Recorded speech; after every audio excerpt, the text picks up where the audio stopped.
سندھ کے نگران صوبائی وزیر داخلہ بریگیڈیئر ریٹائرڈ حارث نواز کا کہنا ہے کہ کراچی میں امن کے قیام کو مؤثر بنانے کے لیے سیف سٹی منصوبہ جلد مکمل ہوگا۔ بدقسمتی سے نان افغان باشندوں کی جن کو ہم ڈیپورٹ کرتے ہیں ان کا ملک ان کو قبول نہیں کرتا۔ صوبائی وزیر داخلہ سندھ بیورو چیف کراچی امید سمرو کے ساتھ موجود ہیں۔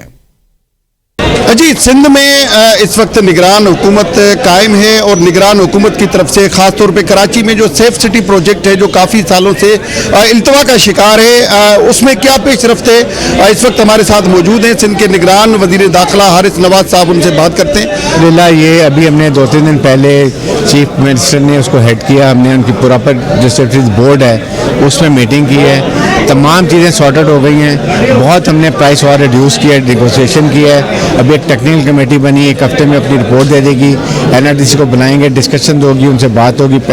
وہ پہ ریڈیوس کر کے ابھی پہلے بھی 9.6 9.2 تھا، اب تقریباً 7.6 ہو گیا، اس کو بھی اور کوشش کر رہے ہیں کم کر کے، اور پھر PC1 بنا کے 2-3 ہفتے میں ہم اس کو فیز 1 ایٹ لیسٹ ہم سٹارٹ کر دیں۔ اچھا، گیٹ کرائم میرے خیال میں ہم نے کوئی 55 سے 60 ہزار ڈکوائٹ مار دیے ہیں، اس سے زیادہ ہم نے زخمی کیے ہیں، بہت لوگوں کو پکڑا ہے، قانون چینج کر دیے، انویسٹیگیشن اچھی کر رہے ہیں، تو اس پہ کوئی نہیں ہے، جو بھی اس میں SHO